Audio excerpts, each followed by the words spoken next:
Hello. Hello. Hello, can you hear me okay? I can hear you okay. Can you hear me okay? Loud and clear. Perfect. Great, great. Welcome. Nice to meet you, by the way. Lovely to meet you too. Thank you very much for having me. Not a problem, not a problem. I'm going to send you a short script in the chat so you can do your promo. We'll do that first. And here we go. Read it through yourself, and then when you're ready, just speak.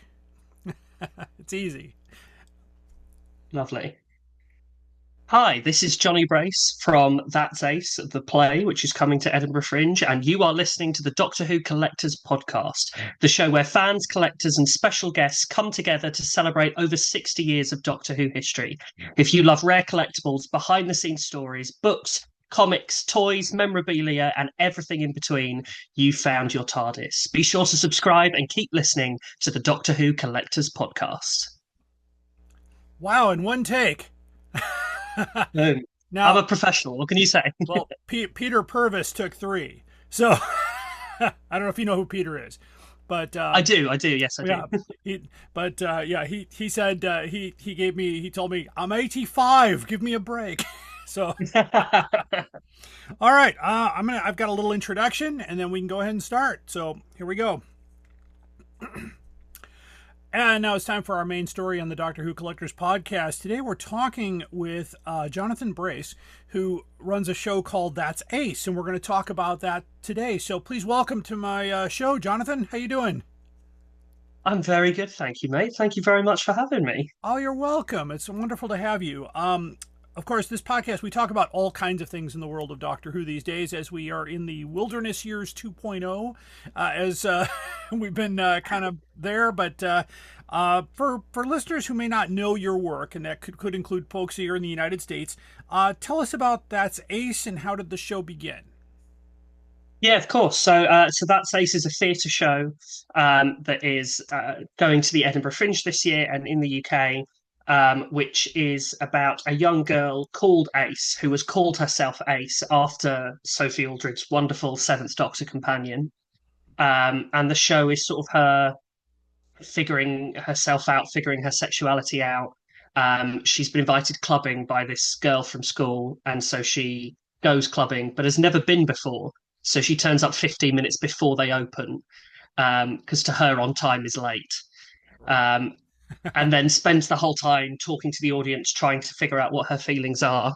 But the whole show is very much through the lens of her love of Doctor Who. She equates so many things that happen in her life through episodes she's seen of Doctor Who.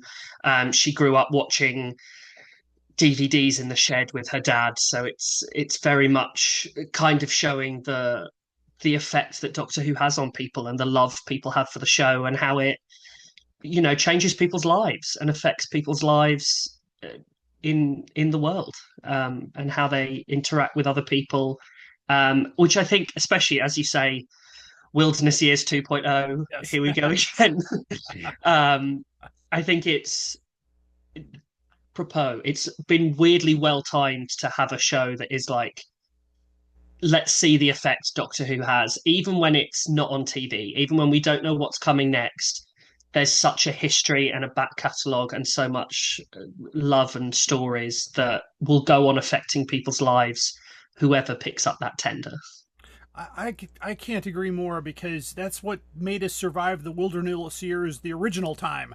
And, when I lived through that and more fan made stuff came out, and I think this is where it needs to be. More fan, there was a movie called Indoctrinated that came out not long ago. There was several documentaries that are being done about the show now, the coming out with the show not on the air. And of course, what a great inspiration! I happen to know Sophie very well. She and I were guests at a show once, and she's just such the gracious person I've ever met. So I'm sure she would love the show if she could get there. So what was it exactly about Ace that just inspired to dedicate an entire show about her? I think she's always been one of my favorite companions. Obviously, I sort of grew up with the new era of the show, and then dipped my toe. There was something called the Doctor Who Files, where you got sent a Yes. DVD every week. I never unsubscribed to that collection. I have all the DVDs they sent out in the post. So that was kind of my first dip of the toe into exploring classic Who and all the show that had come before. And I think Ace is a really interesting moment in the show where you sort of start to see almost the model or the prototype of what would go on to become the modern companion Hmm. back in the 80s in with it sort of first starting to happen. And I adore her relationship with the Seventh Doctor. I love the Seventh Doctor. Big Sylvester McCoy fan. That man was born to be Doctor Who.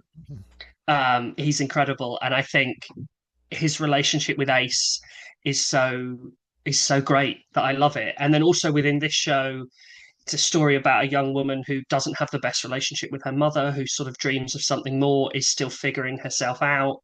And it sort of started as like, oh yeah, maybe she likes Doctor Who, and then it became so as I started lining up the parallels, so like integrally linked with the character in our show choosing her own name, not having that great relationship with her mother, wanted it became like the two characters are so linked. And also, just I'm glad to hear that Sophie Aldred is a wonderful human being. She sent us a Yes. really lovely message the first time we did the show of like, you guys are going to do great. I hope it goes really well. Um, so yeah, it's sort of all spiraled from there. Yeah, and of course the parallels you mentioned of the life of Dorothy McShane, who basically had a huge falling out with her mother, only to realize later in an episode how what the effect was, and how and of course this insane story of how she got teleported to a space station, which is still amazing to me. But she reminds me a lot of she's not the companion that screams. She's not Joe Grant. Mm, She's not Sarah Jane Smith. She is somebody who's more than willing to go face to face with an enemy with a bat and nothing more. And that's what's one of the books that I have is the That's Ace book with her with the bat on the cover. I don't, yes, yeah, yeah, yeah, yeah. this is a wonderful story.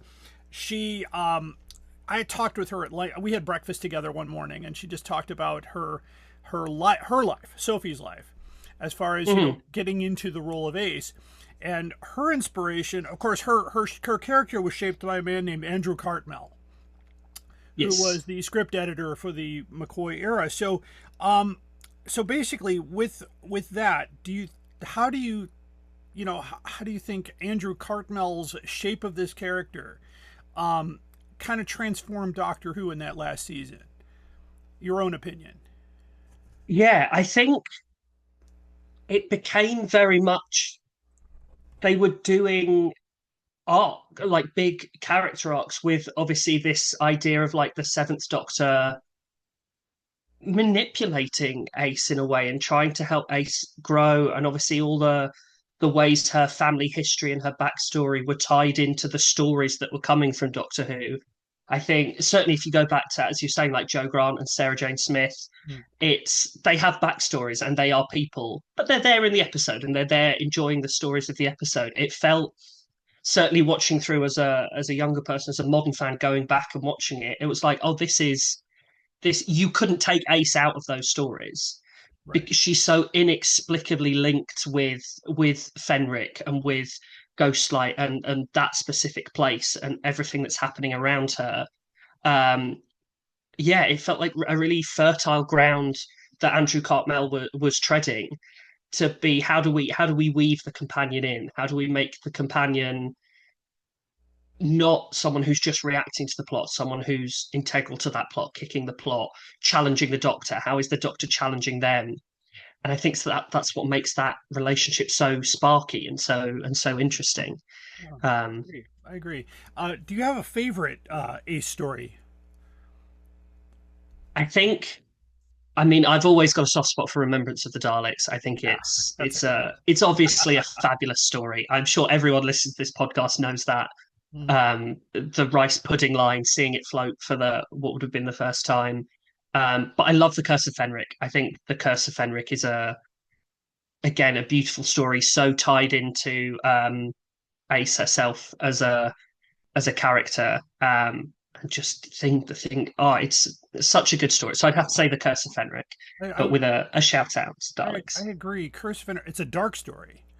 And Mm, it's something that Doctor Who fans at the time when it came out were not exactly entirely invested in it because it was so different from what they mm, had just, the greatest show in the galaxy had just, come on this previous season, which was kind of, it was dark, but also full of fun. And the Doctor got to do his little act and his bits. And I thought, okay, this took a dark turn, but it turned Ace.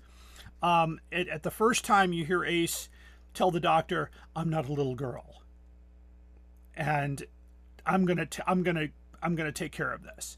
And that reminds me a lot of future companions. You go into like Bill with Peter Capaldi, willing to sacrifice her life to the monks, or mm. Billy Piper standing up to the Daleks, stuff like that. It's really quite a blueprint for what Stephen Moffat did in the new series. And in fact, I just listened to a podcast with Stephen Moffat and Peter Purvis talking about how he shaped things, and he was shaped from the William Hartnell era, which was a little different. You didn't Mm. have you had some screaming companions, but you had characters like Steve, like Sarah Kingdom, who was a soldier. You had characters who weren't afraid to do things. And then, of course, Jamie and the second Doctor era, not afraid to, take on stuff. He was a warrior, that kind of thing. So that's great. My favorite Ace story is still The Greatest Show in the Galaxy. I mentioned that one. Yes. That was a good one as well. Well written, especially and as a collector, I'm still trying to find that book on how to juggle that was hanging from the TARDIS in the beginning. And Yes. that particular cover, and of course nobody can't find it anywhere. But it was just such an amazing story, and it was a good one to end that season on as they prepared for the next season, not knowing that it was going to be the final season. Nobody knew that they were going to Yeah. cancel it. So, so basically going into the entire world of Ace, and I don't know if your experience includes the New Adventures at all, the books. No. Not Okay. so much. All right, we will exclude that because Ace takes a completely different turn in the books. But which Ace moment do you think best defines her character? Is there a particular moment, scene, or episode where her character just kind of pops off the screen and tells you that's Ace? Mm. That's such a God, that's such a good question.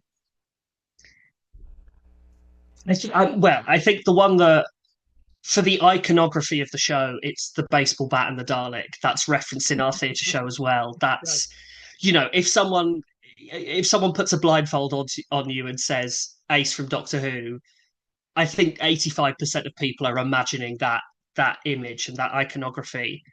Um, I think there's a really I think it's Curse of Fate, I'm pretty sure. Going back to that really beautiful moment where she's holding the baby, who she then Yes. realizes goes on to become obviously her mum in that story, and I think Yeah. Yeah. it's such a yeah. I think going back to everything I'd said about like weaving the companion in, I think that's such a beautiful moment of taking what we know about the character and challenging the character in that moment. And I think there's something very subtle and clever in Sophie's performance in that moment Hmm. that I think just pops out and hits you in a place that you're not necessarily expecting to be hit in that quieter moment.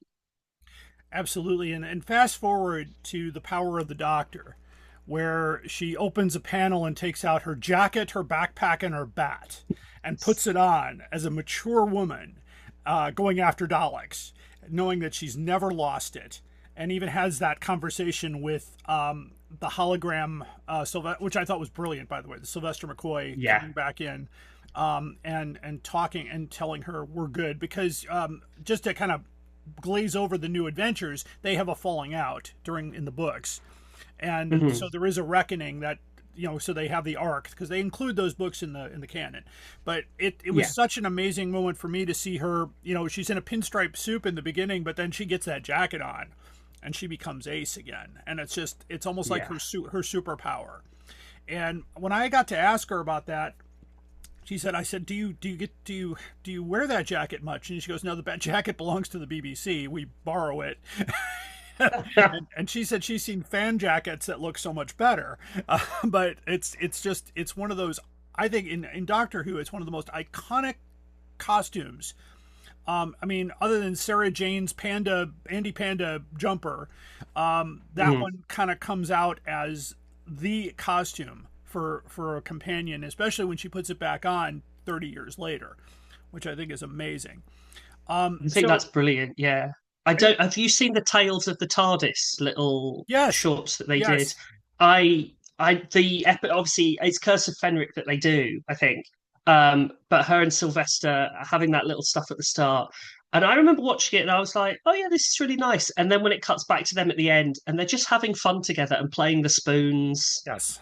it felt like such a beautiful, we've had Power of the Doctor, we've seen them interact again. It's nice to see them in the memory TARDIS, just having fun, just And in playing the spoons and laughing. I've seen them in real life too, because I've been to many shows with both of them, and they are both like close friends. They still because I remember I was lucky to have some of my collection photos appear on the season 25 Blu-ray, so I was excited to get a copy in advance. So I was one of the few people in the United States that had one, and Oh, amazing. I brought it to the convention to have him sign it, and of course he hadn't seen it yet. So he goes to Sophie. Sophie, is the escape room in this one? Said, I think so. Let me take a look. So it was just it turned into this whole thing with this Blu-ray set that no one, and everybody's like, where'd you get that? I said, well, I'm in it. Oh, how'd you get in there? I'm like, I don't know. That was a long story. I told it. Basically it was I got an email from a friend of mine overseas, David J. Howe, who said, "Hey, do you own all the Spirit of Light stuff from the '80s?" I said, "Yes, I do." I said, "Could you send us some high quality photographs? We want to use it in the Blu-ray." I said, "What Blu-ray?" And then I heard nothing until I got that. I'm like, "Oh, that Blu-ray." That one. So, and it's one of my favorite seasons, season 25. That's the I believe that is the Dalek one. Yeah, that's Yes, I think so. it's in reach here. Hang on, I'm gonna unplug myself here, but that's this one here. Yes. So yeah, it was and Sophie and Sylvester signed the top, but this is the Remembrance of the Daleks, Happiness Patrol. This is the season, but Yeah. just just to watch those two interact, and of course seeing them on stage together, and some of the projects they've done other projects together. I don't know if you've ever seen the Professor and Ace videos that were done. Yes. Yeah, and so they did a lot together, and they really Sylvester saved her life once on set, Battlefield. So there was a lot of connection between the two of them. And so does your character have any kind of in the show itself any kind of reference to the Seventh Doctor? So she talks a lot about watching that era of the show. I think there's not like a specific reference to the Seventh Doctor, but I think the way she discovered Doctor Who was by her dad's a big fan, Mm-hmm. sitting down in the shed, like with their little treats, watching classic Who on this little television that they've put away in the shed because the mum isn't a fan. So the dad's like, I'm going to make my little nerd shed and I'm going to bring my daughter in with me. So I think we're sort of playing with the parallel of like the almost like teacher student relationship and kind of paralleling that with Ace and her dad being the person who is bringing her this world and showing her this fantastical new world. Um, the world he's showing her just happens to be Doctor Who. That's amazing because that's my story. Because in 1975, my mom called me in the room and said, "Hey, watch this with me," and it was Doctor Who. It was the first episode Yeah. ever shown in my city here in the United States. The Mutants Part One in September 1975. I was 6 years old, and I said, I never missed an episode after that. And it Yeah. was just, and of course, it turned me into not just a collector, but I owned a store. I inadvertently started a store that now when I sold it is now a multi-million-dollar company. So I'm like, wow, hey, but Wow. and it inspired me to do this show 7 years ago and connect with the people that I've met over the years, including some Doctor Who actors and other folks who have written books and things like that. And so it's like, yeah, our parents are very important with that. And especially my dad did not care for it at all, but my mom loved the show. And that was Mhm. something that's important. So that makes a lot of sense. Of course, since this is the Doctor Who Collectors podcast, I've got to ask, do you have any Doctor Who memorabilia of your own? I have a little bit of I have some of the all at home. I have a lot of like the figures that were coming out sort of Okay. around the 50th anniversary and the early stuff. I've got somewhere.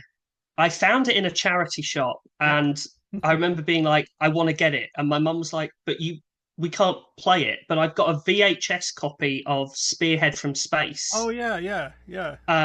Pertwee's first story, and because I saw it and I was like, what's that doing here? I've got to get that. And but we don't have a VHS player. You can't play it. And I'm like, no, but oh, that's so cool. Yes. Um, I've got a Betamax tape. I have no way of playing that, but it's yeah, but actually, if you go further in the charity shop, you might find a VHS player somewhere. and yeah, so exactly. there's nothing like playing those. I still have one that works, and every once in a while I'll pop in because like Tomb of the Cybermen went straight to video in the 90s, Mhm. and I could not wait to get home from college to watch it with my brother, and we just sat in the room and just glued the TV for 90 minutes while this lost story came to life for us. And I read the Target book 8 times, but yeah, those VHSs, I have quite a few. They're somewhere down here, but it's really quite something when you and then of course I'm always jealous of your charity shops in England because there's a lot of Doctor Yeah. Who over there. There's not a lot over here because it didn't get here until the 80s. Mm. But that's cool. Any let's see. Now back to the show. That's Ace. So besides the impact of the companion, what else went into what other main topics, without giving away too much, what topics Yeah. are covered in the show that kind of shape the plot without revealing too much? Because I don't want people to be spoiled here. Yeah. Yeah, of course. Well, it's very much sort of like a coming of age story of a young person. And I think something that we found that was really lovely was she is essentially trying to decide whether her feelings for her friend are like, I love you as a friend or I love you in a romantic way and I want Right. more than that. And she's practicing these two speeches to deliver to Sasha. And she does them both to the audience. She's like, I can't decide, but I've practiced both of them. And I know I sort of found it as writing it. She delivers this love speech and then she delivers a friend speech. And a lot of the first half of that speech is sort of talking about the reason she found a home with Doctor Who is like the Doctor's traveling with his friends because he's seen everything. He's seen so many things, but he wants to take the people who are special to him and see it through their eyes.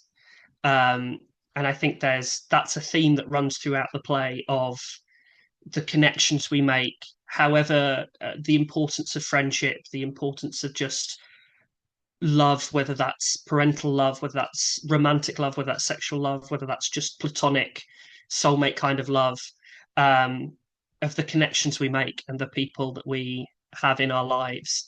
And it was completely, I just started the show. I was like, yeah, she's a Doctor Who fan. She loves Doctor Who. And then by the end of the show, I was like, yeah, Doctor Who, I guess, is a show about friendship, is a show about connection and sharing experiences. Um, and I think that's part of the reason why it spawned such a big fan base who can now connect and share experiences together. That's wonderful. What has surprised you most about the Ace fan community after presenting? I think I don't know if it's we've had I think a couple of people turn up in their cosplay jackets, which I don't know if that surprised me because as I was writing it, I was like, that would be if someone turned up in cosplay would be amazing. And then a couple of people did it, and I was like, I'm so thankful for you. Thank you so much. That means so much that you've done that. But it's been really lovely to connect. I know we've been putting the show out on like social media and doing a lot of marketing. Just like the amount of love there is out there, I think has been amazing. I think certainly there's probably areas of the Doctor Who fandom, or from someone who's not in it, they might have an impression of like, oh, you're always just fighting on Twitter or X or whatever it's called now. Right. Um, but I think like there's parts of that to life. Everyone somewhere in life, someone is having an argument about something. But really, if you boil it down and you're putting yourself out there, there's so much love and support um, in that community, which has been brilliant to sort of dip our toes in with the show and feel that love, and hopefully be able to spread that love and that community to the people who are able to come see the show. That's wonderful. Any plans to bring the show over to the United States? Hopefully, we'd yeah, after we want to make Fringe as successful as possible, and then hopefully we can bring the show to even more people, whether that's physically coming to the US or to Europe, or if we do like a month run somewhere, try and filming a pro shot of it and making a digital version available around the world. Um, yeah, we currently don't have concrete plans, but it's in my brain as something I really want to do. So fingers crossed we are able to do that. I'm because I'm just thinking on the top of my head, Galley One in Los Angeles or Chicago TARDIS in Lombard. We both have big stages, and they've brought shows to those venues in the past. And I think that one would resonate well. There's a lot of Ace fans here in this country. I know that from just being with Sophie for a weekend. The total Yeah, number of people that showed up just to see her, which surprised her a little, because she says, "Well, I'm not a doctor. I was only on for 3 seasons. I'm not Fraser Hines, who goes everywhere and gets the love he's earned." But I yeah, said, no, people do. They do show up in cosplay. They do show up because they connect with that, and that's exactly what your show is doing, is showing how this connected to this character and how she's exploring her life and what her life is based on, where she's going, what she's feeling, and that's how every Doctor Who fan kind of evolves. From the first episode, whether you love it or you, no, I don't like this one, let's try another one. My own one of my own stories is I watched Doctor Who since the '70s, and it started with John Pertwee, and then one mhm, day our station showed him out of order, so the next day we saw Underworld, and I was like, wait, what happened here? That's not the guy I saw last week. And then they showed Underworld, and then the week later they showed Giant Robot, and we saw the opening and saw the regeneration. I'm like, ah. It was like, okay, I'm good. It was all one of those. It's like I almost turned it off because I thought this isn't my yeah, guy. But later, growing to love Tom Baker as well as John Pertwee, and shaking hands with Tom Baker was one of the biggest moments of my life. So it was just he was here in Chicago in '84, mhm. but just an amazing thing. So so that's Ace. When the run has gone, what's next? Do you have any plans for the next step? So we don't have anything concrete. I think, as I said, we'd love to transfer and do a bigger run here in the UK to a bigger theatre, and find some way of sharing it with more people. I think because the show's about asexuality, which often isn't featured in media at Correct. all. Right. Um, unless you're reading Lung Barrow and the Looms and all, Right. all that stuff from the Wonderful Wilderness era. But so many like Doctor Who fans who can relate to the show. I'm hoping that, as I say, we're able to bring the show to more people. Or, if there's any TV producers listening, I think it would make a great 6-part TV show. Um, but just a way of sharing it with more people. I think whether that's through a pro shot, whether that's through touring it around the world, whether that's through a TV show, just being able to share this story and be part of Wilderness too, um, I think that would would be be great. a joy. I Yeah. would I would watch that, and I think you have a good shot because the character Ace, I believe, is owned by Andrew Cartmel, so you could get him to sign on and not have to worry. As long as you Yeah. don't mention the Doctor or Doctor Who, you're good because the BBC is real Yeah. protective. But I think that would be a great idea. I'm always saying, hey, why don't we have another TV show? Another Land of Air and Sea still hasn't aired in the United States, by the way. I know, Disney yeah. Plus has basically put it on the back burner, but I'm like, we could use some more of that during this time because I remember, like I said, the Wilderness Years in 1989 when the show wasn't renewed, and then we got that little blip in '96 with the movie, and then nothing, and then Big Finish in '99 that was great, Yeah. and then the little rumors, this is pre-internet, so it was, all the rumors of, oh, hey, something's in the works, and then 2005 we get it again, and I think we're going to be fine during the Wilderness Years. So tell me, where can my listeners find information about your show and connect with you online? Yeah, of course. So we have an Instagram and the TikTok. I think it's that's ace underscore the play on Instagram, and that's ace underscore Ed Fringe on TikTok. I also have social media that's all boy behind the beard. For those just listening to it, I have a beard. And behind that, I have a baby face. So boy behind the beard is my handle. I will verify the beard. Absolutely. Yeah. And of course, listeners, we'll have all those links on the website beneath the description of the show so you can find That's Ace. So, again, my listeners, my guest is Jonathan Brace. He is could I say the creator, producer, director? Are you all those things? Yeah, writer, director, creator. Creator, Yeah. head of popcorn, all that stuff. Oh, okay. Yeah. of a Head show. of Popcorn is my favorite title. Oh, head of popcorn. There you go. That's Ace. Thank you for being on the show today. I appreciate you talking with us. And my listeners here, stay tuned for the most outrageous offer. And there we go. That was great talk. I had some great information there, and I do hope to see the show one day. Yes, I hope so too. Yeah. I'm confident. We seem to be doing well so far. Yeah, so if it comes over here, I will make every effort to go. I'd love to meet you too. So that'd be wonderful. Yes, it'd Thank be you. lovely. All right, thank you, Jonathan. Have a great rest of your day. Thanks for stopping and taking your afternoon with us here. It's early morning here, so. I'm about to go enjoy my mid-afternoon. Fantastic. Thanks again. I'll let you know when this comes out. It'll probably be very soon, probably by either end of this week or early next week. Awesome. Perfect. Thank you very much. Lovely to meet you. You too. Have a great day. Bye-bye. Bye.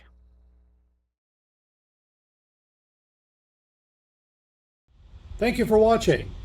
And don't forget to subscribe if you want to see more of these great interviews on the Doctor Who Collectors podcast.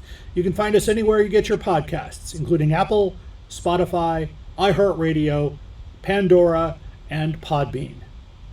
Keep collecting.